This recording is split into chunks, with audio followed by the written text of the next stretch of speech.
Des combattants, non. Moi, je ne suis pas une combattante. Vous êtes qui? Une patriote. Ce qui veut dire que j'ai des devoirs envers ma nation, avant tout. Et parce que j'ai des devoirs envers ma nation, et en tant que femme en plus, je réagis en me disant, mais qu'est-ce qui se passe dans mon pays?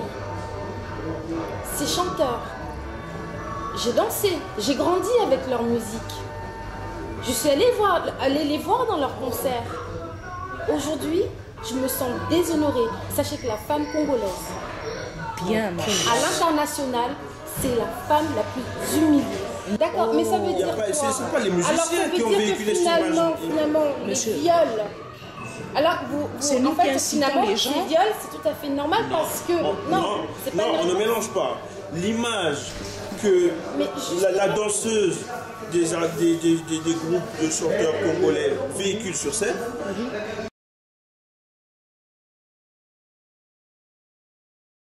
ils nous représentent. C'est des leaders d'opinion. Et qu'est-ce qui se passe? Ces leaders-là, ils sont au courant que dans certaines parties de la République démocratique du Congo, il y a des viols. Et qu'est-ce qui se passe? C'est qu'ils ne prennent pas conscience de ça. Ils déshabillent la femme congolaise sur scène. Mais c'est comme si, en fait, finalement, ben voilà, c'est pas grave. On légitime. Mais nous, on légitime tout à fait. Mais en tant que femme, on n'est pas notre place. Grands penseurs congolais, des poètes, faire des fois des textes. On a vu notamment avec Luambo Makiadi Franco, le grand maître Franco, il a eu des textes tendancieux, il a eu des textes très explicites, mais ce n'est pas pour autant qu'il exhibait les parties féminins comme ça, au su et au vu de tous. Mais quand vous alliez, vous, dans les concerts à l'époque, les danseuses qui étaient sur scène avec Kofi ou avec JB, elles étaient habillées comment? Alors, je vais vous dire qu'il y a quand même une... Est-ce que vous avez... Vous avez déjà assisté à des concerts où les danseuses sont nues? Mais attendez, c'est quasiment la même. C'est quasiment la même. Il y a une on va dire, une certaine dégradation des mœurs.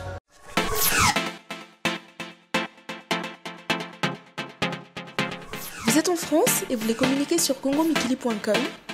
Contactez RM Communication au numéro qui s'affiche.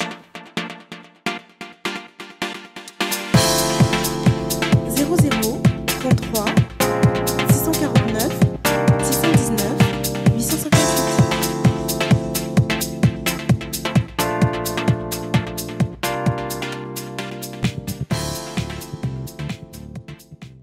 Bon, comme je disais, OR a demandé donc une rencontre avec les combattants pour que vous puissiez trouver un terrain d'entente.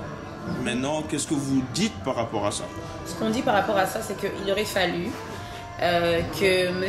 Werrason commence déjà par ça, avant de commencer par les menaces. Donc j'ai retracé tout à l'heure ce qu'il avait dit à travers la vidéo de Papa Wemba, donc on ne va pas revenir là-dessus. On n'est pas des sauvages, on est ouvert au dialogue, mais au dialogue constructif. Et ce que nous voulons aujourd'hui faire comprendre à Werrason, c'est qu'il faut qu'il cesse cette hypocrisie. Il ne peut pas dire qu'il est apolitique. Parce que quand on fait de la propagande, en incitant, on l'a vu en 2006, Werrason a chanté. Il a fait campagne pour Joseph Kabila. Donc il ne peut pas dire que ce n'est pas de la politique. Comme il a aussi chanté pour l'opposition. Oui, il a chanté. Félix Ouazekwa dit ceci. Lui, il dit que c'est un musicien. Oui. Et tant qu'il sera invité à chanter pour un parti ou un autre, mais chanter, il le fera. Et il ne voit pas pourquoi les combattants vont l'empêcher de chanter. Je vais faire juste un petit parallèle.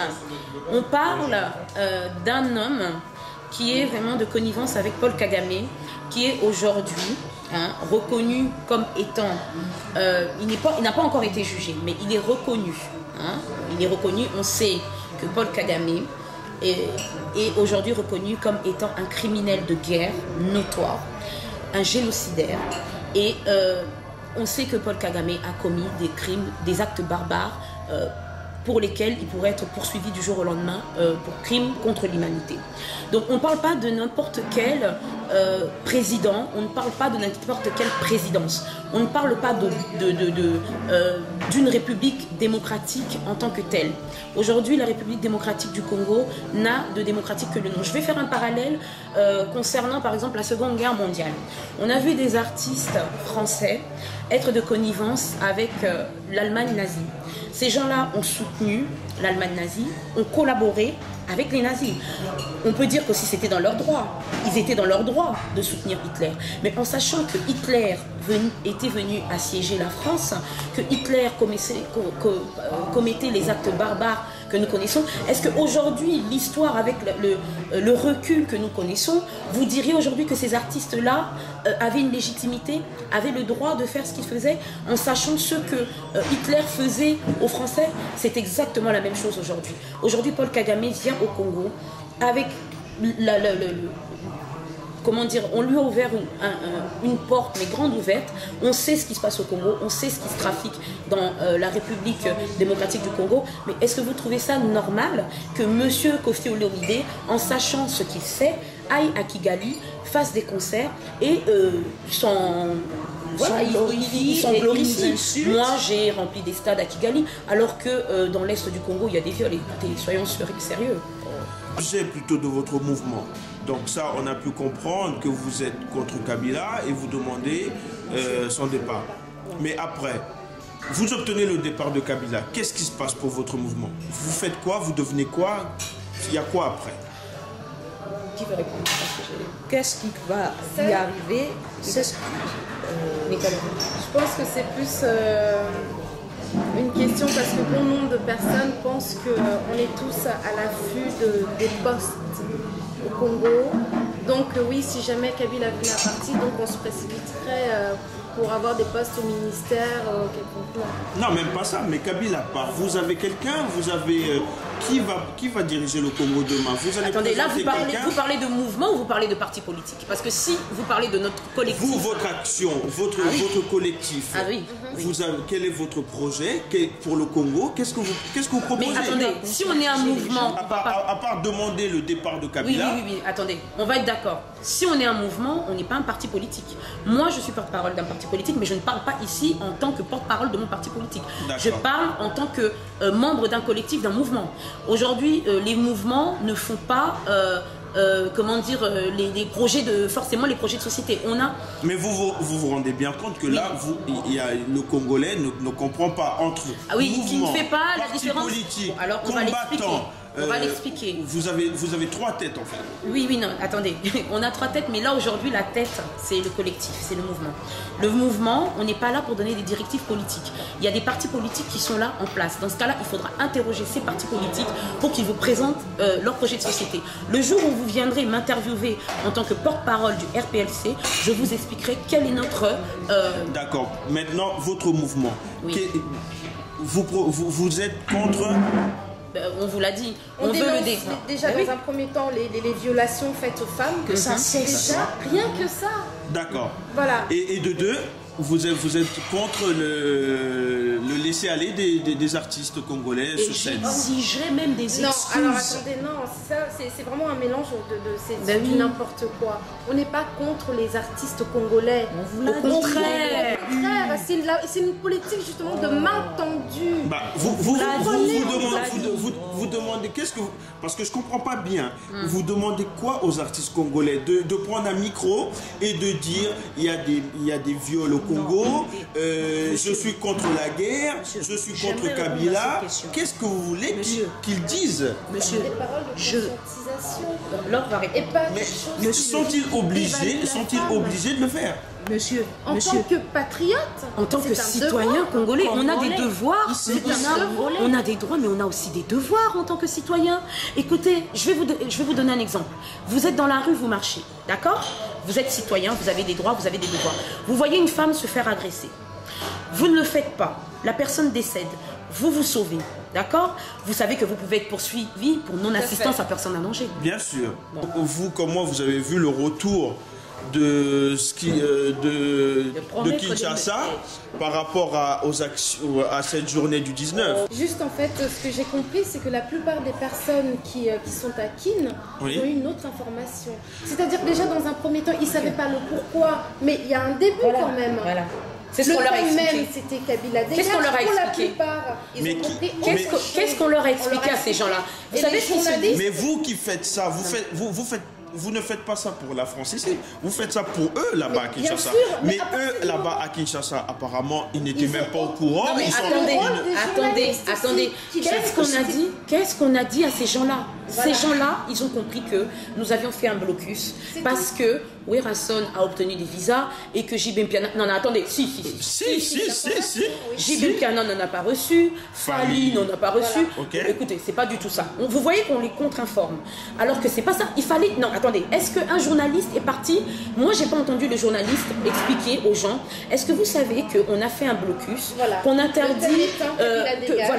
on veut que Kabila dégage et que ces personnes-là sont en train de militer contre les viols en République démocratique du Congo, contre l'exploitation, la vulgarisation et l'exposition du corps de la femme. J'ai pas entendu ça. On a demandé aux gens, mais qu'est-ce que vous pensez du fait que à Paris, Bazo bloqué va concert sans les informer du pourquoi? Ben, c'est facile ensuite d'avoir des réponses bien orientées. En disant, bon, moi, à Paris, Marambasali, à Paris, n'est pas fitol, attendez. Écoutez, on sait que les médias manipulent aussi la population. Vous êtes aussi fautif là-dedans.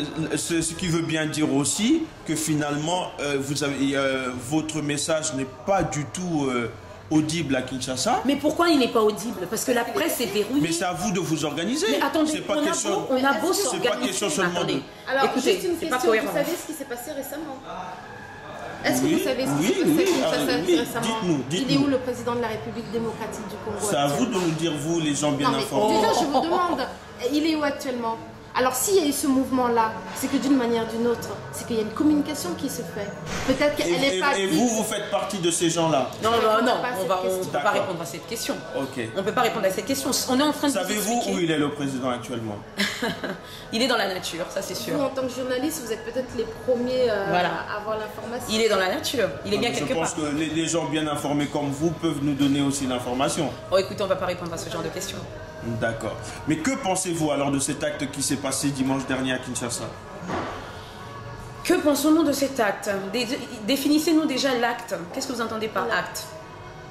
En un premier temps, il a été qualifié de coup d'État. Oui. Et en un second, il a été qualifié d'acte terroriste contre le président de la République démocratique du Congo. D'accord. Alors moi, ce que je voudrais savoir, s'il s'agit d'un coup d'État, pourquoi est-ce que M. Lambert Mende, ministre de l'Information, a pris la parole? En temps normal, dans une république normale, un coup d'État, c'est au chef d'état-major de la République démocratique du Congo à prendre la parole afin de rassurer la population, rassurer ses troupes en expliquant qu'on a attenté à la vie du président de la République. Voilà, Kinshasa est sous contrôle. Moi, en tant que chef d'état-major, je vous garantis que la situation est sous contrôle. Et il définit, voilà, on a fait ceci, on a capturé telle personne. Mais M. Lambert Mende vient annoncer, il est ministre d'État, il n'est pas chef d'état-major. Il ne fait pas partie de l'armée. Il n'est pas habilité à donner ce genre d'informations. Donc vous voyez. Et puis, on a vu en Libye ce qui s'est passé. Muammar Kadhafi, on avait dit que cette personne était partie au Venezuela. Qu'est-ce qui s'est passé? Tout de suite, Kadhafi a réagi. Il est venu devant les caméras et il a expliqué que voilà, je ne suis pas au Venezuela, je suis là. Donc pour vous, Kabila n'est pas à Kinshasa, n'est pas au Congo? Ben, écoutez, il est bien quelque part, mais en tout cas, il n'est pas visible. Parce que s'il est visible, nous, on voudrait bien le voir. Non seulement lui, mais sa garde rapprochée. Où est M. Mouzito en ce moment? Où est M. Mouzito? On ne sait pas où il est. Mais surtout, la question c'est où est ce chef de l'État qui est censé rassurer un peuple? On nous dit que tout va bien, que tout est sous contrôle. Où est-il? Il n'y a rien, il n'y a aucune réponse. Est-ce légitime et normal de la part d'un président d'une grande nation comme la République démocratique du Congo? Voilà. D'accord.